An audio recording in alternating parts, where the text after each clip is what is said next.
Alright, good day everyone, welcome back to my YouTube channel. If today is your first time of coming across my video, do it to subscribe, turn on the notification bell so whenever I drop video you'll be the first to get it. So on this month's episode I'll be doing a 30 days challenge which I'll be teaching on varieties of things about photography. You can learn from this as a beginner. You can also learn from this as somebody who has already been practicing photography for a while, just to know your mistakes and correct them. So yesterday we were able to talk about the exposure triangle, one of them which was the aperture. Then today we're moving on to shutter speed.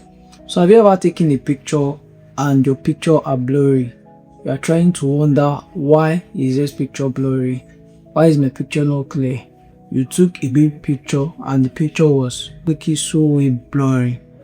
Why was the picture not clear? So after today's class, you'll be able to understand what your shutter speed does to your picture. And about shutter speed, it controls how your camera shutter stays open for light. A fast shutter speed like 1/1000 can freeze fast movements, while a slower shutter speed like 1/30 can introduce motion blur. So you see people, they took picture and the subject drag like this type of picture that you can see that part of this subject is blurred away.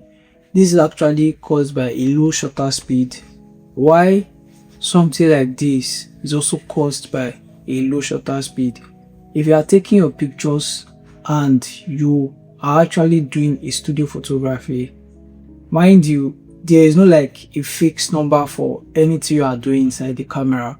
But here's something that you should understand. If you are taking a studio picture and it is for adults, not a child, the person is not running, it's advisable you are using your shutter speed from 100 upward. You can even try 80 sometimes upward. Anything below that might actually give you a motion blur. While shooting a kid, it is advisable that you increase your shutter speed. Seriously, you should be thinking about 1/300 upward, because these kids are not going to stay one place for you to take this shutter. You end up, if you don't do it like that, you end up taking pictures and your pictures end up being blurry. So if you are into sport photography, right now you might have already known that your shutter speed should be very, very, very high, because you want to be able to freeze motion, because your shutter speed freezes motions as well. So this is the work of your shutter speed. It actually explains how long, when you increase it, especially okay, this is how long my shutter is opening for a light to come in before it takes the shot. That's simple understanding about shutter speed.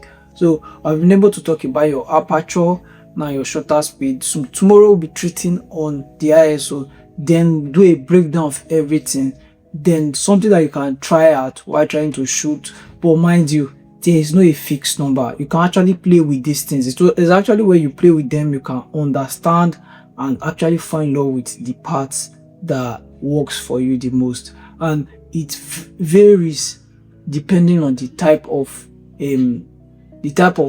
shoot that you do, the type of photography that you do. I cannot advise somebody who is doing probably sports to be shooting low shutter speed, or to want to shoot low shutter speed, or I will now start controlling, telling the person this is a fixed number that you use for your aperture. It doesn't work like that.